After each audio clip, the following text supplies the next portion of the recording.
Jangan lupa untuk subscribe YouTube channel Metro TV News dan nyalakan notifikasinya.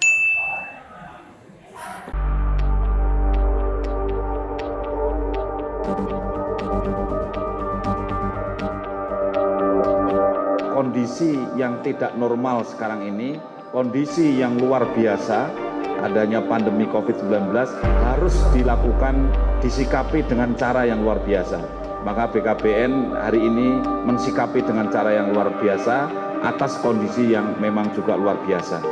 Tanpa demikian maka kita tidak bisa mencapai target dan tidak bisa memberikan pelayanan yang prima kepada masyarakat.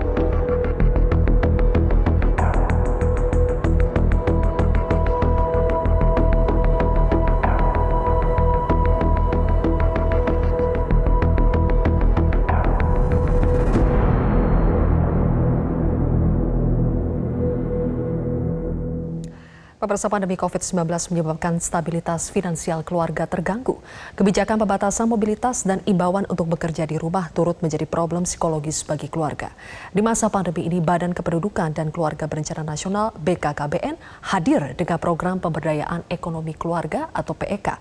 Bagaimana strategi BKKN untuk membantu ekonomi keluarga di tengah pandemi dan mengapa peran perempuan begitu penting untuk mengembangkan ekonomi keluarga di tengah pandemi? Saya akan membahasnya bersama dengan Kepala BKKBN Hasto Wardoyo. Selamat malam, Pak Hasto. Ya, selamat malam, sehat, Pak? Mbak Sri. Alhamdulillah sehat. Alhamdulillah. Ya. Dan nanti juga akan bergabung Ketua Umum BPP Aku, andalan kelompok UPPKS, Usaha Peningkatan Pendapatan Keluarga Sejahtera, GKR Mangkubumi. Saya akan ke Pak Hasto terlebih dahulu.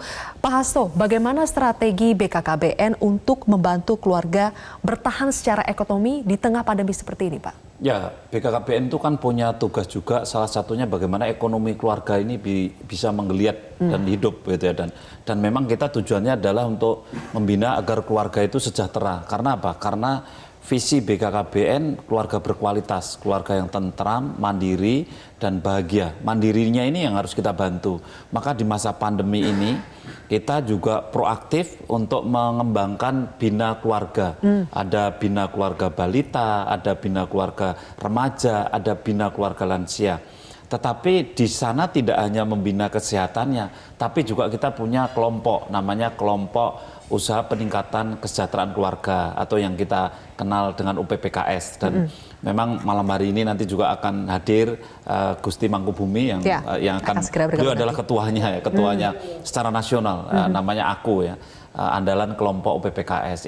Ini adalah kelompok di mana kita harus menghidupkan bagaimana mereka ekonomi keluarga ini menggeliat dan harus bisa berjalan dengan baik. Ini salah satu peran dari BKKBN melalui kelompok UPPKS. Dan saya juga terima kasih karena Gusti Mangkubumi akhir-akhir ini kan aktif banyak kegiatan-kegiatan yang mendorong untuk supaya UPPKS ini kemudian bisa berkembang. Kita tahu bahwa sebetulnya banyak sekali yang bisa dilakukan supaya ekonomi mandiri itu bisa berkembang. Karena sebetulnya kita ini refleksnya kan belanja kalau pas nggak pandemi. Tetapi ketika kita ini pandemi, sebetulnya apa yang bisa mendorong kita untuk berdikari dalam bidang ekonomi? Ini penting sekali. Kan kita ini sebetulnya banyak yang bisa kita penuhi dari lingkungan kita loh. Sebetulnya hanya kadang-kadang kita kalau dapat rezeki itu refleksnya apa? Beli gitu. Konsumtif, Pak ya. Konsumtif. Jadi bagaimana mengubah konsumtif menjadi produktif? Betul, iya. Kalau menurut saya itu kunci penting ya. Kemudian juga kita mindsetnya itu harus dirubah. Mindset yang tadi konsumtif harus jadi produktif. Kemudian juga yang kedua kita harus punya mindset yang baru juga bahwa kaya itu tidak bergelimang harta yang mewah. Tetapi kaya itu bagaimana kita bisa bertahan dalam keadaan yang sederhana, tetapi cukup lama meskipun mungkin suatu saat kita tidak bisa bekerja. Sebetulnya kalau pengertian kaya itu kita geser begitu, maka orang cenderung berpikir tentang kapan saya bisa mandiri secara ekonomi. Tapi karena orang berpikir kaya itu kalau punya motor bagus, punya mobil bagus ya, akhirnya kita ya bangkrut lah itu. Iya. Kita ingin mendengar tentunya seperti apa sih aplikasi dari UPPKS itu ya. Tapi kita masih menunggu sambungan dengan GKR Mangkubumi. Sudah bisa? Oke. Gusti Mangkubumi, selamat malam. Ya, selamat malam, Mbak. Baik, Gusti, kita ingin mendengar bagaimana kondisi keluarga khususnya perempuan di DIY selama masa pandemi ini. Apa saja yang paling banyak mereka keluhkan dan apa yang dilakukan oleh BPP Aku ini untuk membantu mereka? Ya, Ya, terima kasih. Selamat malam juga Pak Hasto. Ya. Memang kalau dari sisi ekonomi tentunya semua pasti terkena ya gitu. Tapi kita bicara keluarga dan para perempuan yang tentunya mereka tergabung dalam kelompok yang memang usaha mikro utamanya gitu. Ya memang selama awal-awal pandemi ini kan ya bisa dibilang mereka itu berhenti ya untuk berkegiatan gitu. Tapi tentunya mereka harus cepat beralih atau membuat inovasi-inovasi agar mereka juga bisa survive. Nah, kami dari BPP tentunya dan juga BPD aku di Daerah Istimewa Yogyakarta, kami mencoba untuk mensosialisasikan, mengedukasi kepada kelompok-kelompok tersebut agar mereka bisa cepat berinovasi gitu. Karena seperti contoh kayak jualan batik, mereka jualan-jualan baju, nah tentunya itu kan bukan menjadi prioritas ya gitu. Tapi utamanya adalah bagaimana mereka berjualan makanan begitu. Karena kan awal-awal ini kan mereka sangat-sangat kesulitan gitu. Ya. Jadi mencoba untuk bagaimana beralih ke semua ke makanan yang menjadi prioritas gitu, Mbak. Oke, kalau kita lihat dalam program ini ya, Gusti dan juga Pak Hasto, fokusnya di perempuan, ingin memberdayakan perempuan supaya perempuan juga bisa membantu perekonomian keluarga dengan cara-cara apakah itu menghasilkan sesuatu yang sebelumnya tidak bisa menjadi bisa. Tapi konkretnya insentif apa sih yang diberikan oleh pemerintah untuk bisa sampai mengantarkan perempuan ini bisa mandiri, bekerja, menghasilkan sesuatu, menghasilkan uang untuk keluarganya. Kita akan bahas nanti, usai jeda. Pemirsa, Prime Talk akan kembali sesaat lagi. Pemirsa, kita masih berbicara soal pemberdayaan perempuan dan juga pengembangan ekonomi keluarga. Masih bersama dengan Kepala BKKBN Hasto Wardoyo dan juga GKR Mangkubumi, Ketua Umum BPP Aku. Saya ke Pak Hasto lagi. Pak Hasto, mengapa perempuan menjadi faktor yang penting dalam program ini? Ya, saya juga salut loh kepada perempuan tuh. Karena dari beberapa survei BKKBN di pandemi ini survei juga, itu ternyata peran perempuan di keluarga itu luar biasa. Yang ngurus anak, yang ngurus belanja, yang mengingatkan untuk belajar, semua mayoritas perempuan, dominan perempuan. Dan bisnis yang kita kembangkan pemberdayaan dengan perempuan umumnya sukses ya. Saya pengalaman hampir 7 tahun menjadi bupati di Kulon Progo, mengawal PNPN Mandiri. Itu ada simpan pinjam perempuan, ada usaha ekonomi produktif laki-laki. Itu yang sukses juga yang SPP, yang simpan pinjam perempuan. Tapi yang web ini, yang laki-laki relatif tidak sukses ya. Inilah hebatnya perempuan, ya lebih tekun, lebih teliti. Ini tanpa mengurangi hormat kepada para laki-laki ya. Tetapi kenyataannya begitu. Makanya kami sangat berharap Gusti Mangkubumi dengan akunya ini kan kemudian pendekatan kepada perempuan-perempuan dan juga yang remaja-remaja yang muda, saya kira ini kesempatan yang baik untuk. Oke, jadi tidak hanya ibu-ibu ya Pak, tapi yang remaja-remaja perempuan juga harus dilibatkan juga. Betul, bahkan remaja perempuan di desa itu tekun-tekun dan mereka mau berkorban di kelompok-kelompok itu ada katakanlah kelompok-kelompok pembelajaran itu guru-guru PAUD itu juga perempuan-perempuan dia tekun-tekun dan rela berkorban, itu luar biasa. Jadi konkretnya dalam program ini tuh apa Pak yang diajarkan kepada perempuan? Apakah bentuknya pelatihan-pelatihan, pembinaan atau juga sampai pemberian modal misalnya? Ya, memang kita lebih pada pelatihan dan pembinaan ya. Kemudian seperti yang dilakukan Gusti Mangkubumi, nanti mungkin beliau bisa cerita juga, kan di Aku ini ada Aku Tuku gitu ya. Jadi mereka dibuatkan networking, jadi ada sistem secara virtual untuk jual beli produknya sendiri. Jadi ketika kita bisa bela dan beli produk sendiri ya. Jadi kelompoknya memproduksi tapi kelompoknya juga membeli. Ini luar biasa.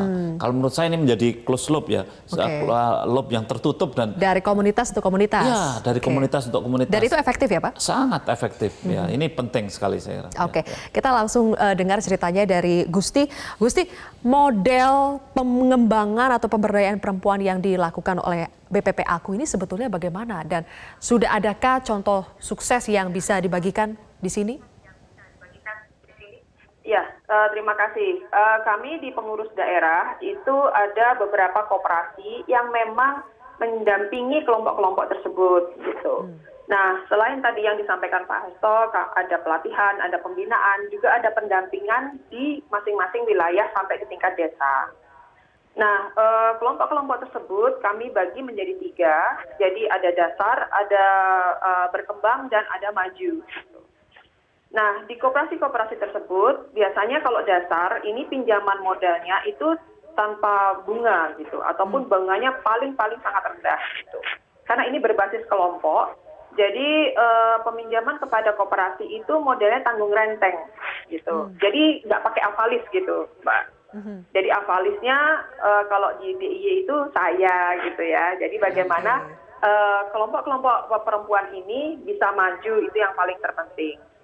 Kemudian kalau untuk yang berkembang itu ada sedikit bunga gitu, agar mereka bisa terpacu untuk berproduksi dan berjualan.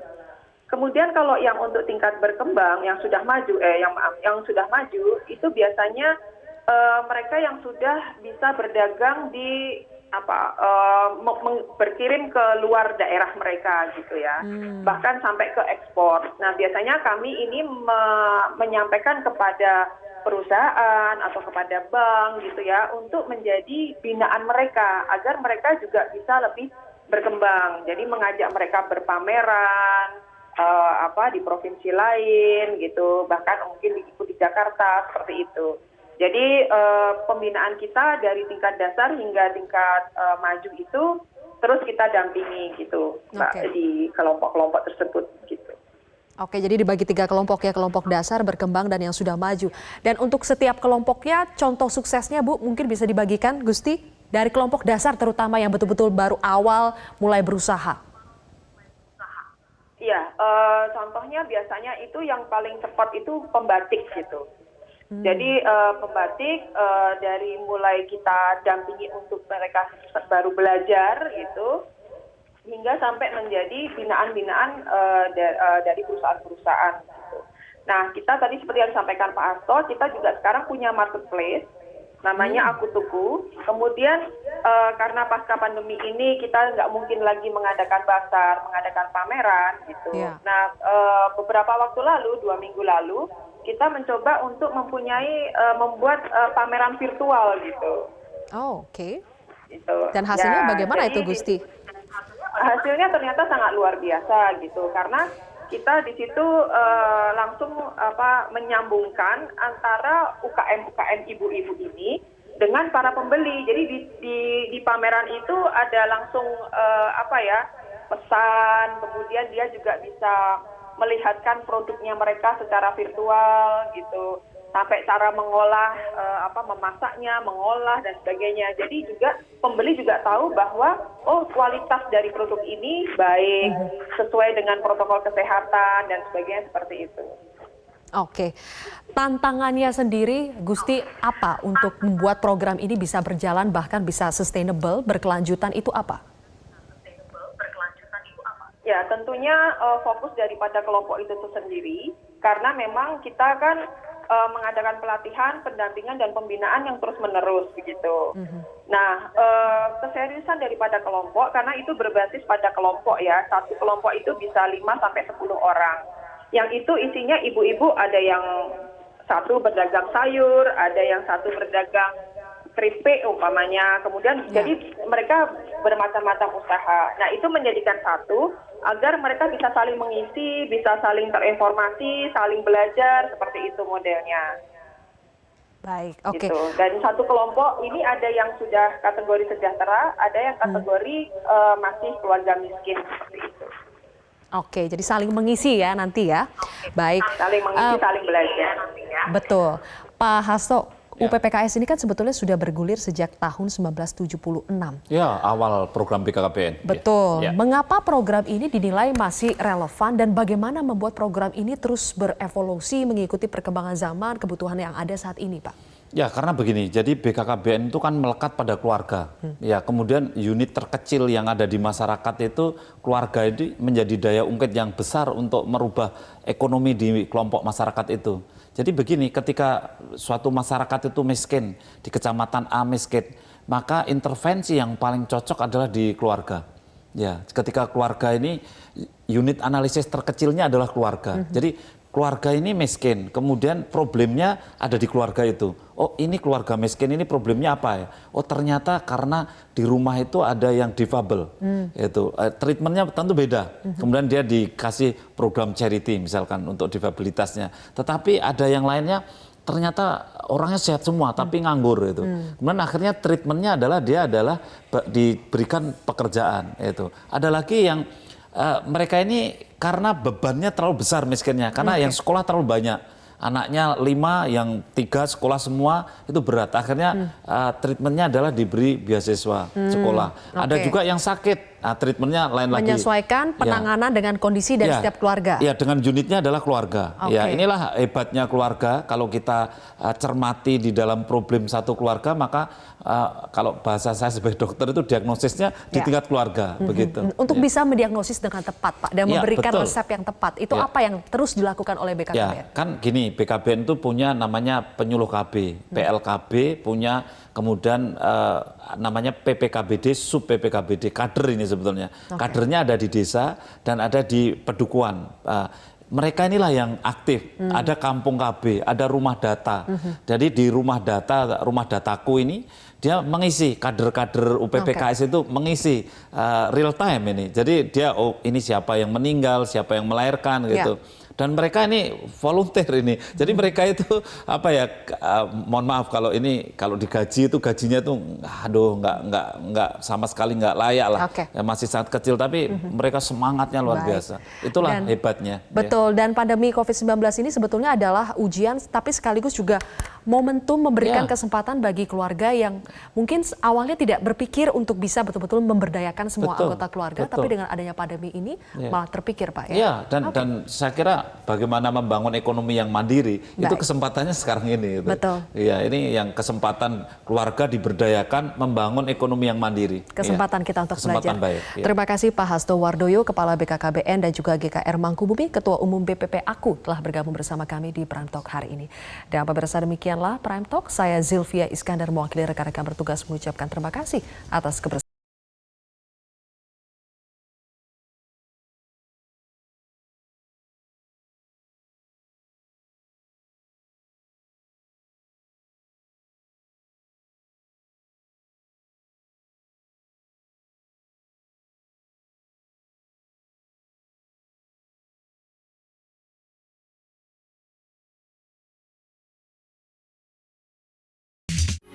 Metro TV, knowledge to elevate.